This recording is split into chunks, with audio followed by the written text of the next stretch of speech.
Hi, my name is Dirk, and I'm a knifeaholic. It's been 2 days since I bought a knife. I'm going to do a whole video and talk more about this collecting problem that maybe I'm not the only person that has. But I did buy this knife. I recently did a video on a Frank Fischer battle, an older Frank Fischer battle. And this is an older Frank Fischer battle also, once I get this open. And that one wasn't mine. I didn't buy it. I missed out on buying it. But in doing some research, in getting details of that one, I ran across the gentleman that owned this. And it was a picture that he had posted in 2015. And so I reached out to him on Facebook and said, hey, by chance, do you still have that battle? And he packages up just like I do. Super awesome. This is how you box up a knife. It's another reason why I kind of showed the video in this manner so that we covered everything. This also came with an extra little bonus, which we'll actually talk about first. So I reached out to him from a post from literally almost 10 years ago and said, hey, do you still have that battle? And if so, any chance you might be interested in selling it? And he said yes to both questions. And as we started talking, he sent me a picture of this guy and said, are you interested in this also? And if I can get it out of the Ziploc bag here, that is part of the problem with super great packaging, is sometimes it's a little bit tougher to open. But we'll get there. Just a second here, I'm sure. And I couldn't pass this up either. This is the PST, the pointy, stabby thing.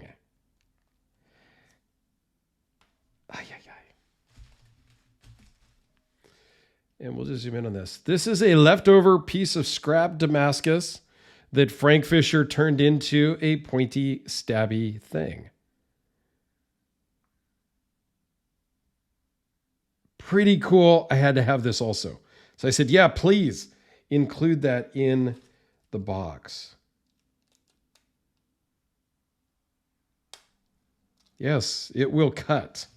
All right, so let's zoom back out, put that off to the side, and let's get this thing opened up. See if this is easier. It is. What's back over here? Oh, damn, man. You didn't need to include this too. He sent me a picture with the pointy stabby thing and a couple of other like little tchotchke gimmies that Frank made. This is a bottle opener. And I said, I'll just take the one pointy stabby thing. But Mike, thank you so much, man. This means a lot. I greatly appreciate it.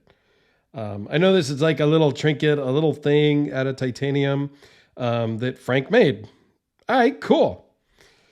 And then we've got the early 2015-ish battle with an amazing blade. Yeah. Not perfectly centered or anything, but that's okay. And when I did the recent video on the older battle, I said, hey, if I had bought that, I would have carried this for like 100 days or something. And then I had to go and find one. This thing is so cool. I'm so stoked to have this. Just to have an early battle is really what it is. And I don't know. I might need to have Anthony send me that other stonewashed, acid washed blade one back so I could do side by side.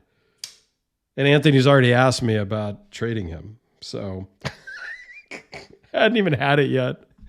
And he was asking about it. This one might be a little thicker. I don't remember now. This feels a little bit thicker in the hand, a little chunkier than the acid washed one I just did. I don't know that that's true. It just feels that way. So I don't know. I'm going to have to measure this one and have Anthony measure his because I didn't do all the measurements on it. But there you go. This is my latest addition to the collection. And I will absolutely do a knife-aholic type of video because I think maybe I'm bordering on that.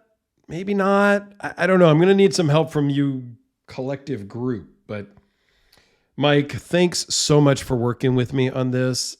It was an honor.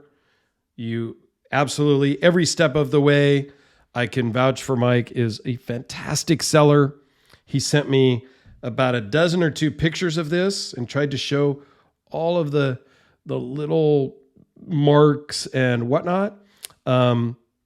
Right before I started filming this, he reached out and said, hey, I saw that the post office delivered it. Let me know if you're unhappy at all. Because he says, look, if you're not 100% happy, he'll take it back and we'll call it good. So that is how you sell stuff online to strangers. I have that same type of thing. I always follow up. I always track my packages, make sure it got to the person, and I want to make sure that the person's happy with it.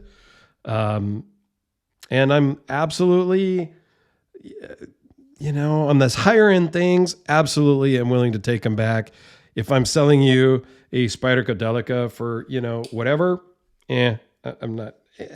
Yes, if you're very unhappy, I will work with you. But on these higher end things, I think that's just kind of an unwritten rule with us, higher end collectors, if you will. So I don't know. All right, I'm going to stop rambling. I'll save that for my Knifeaholic video.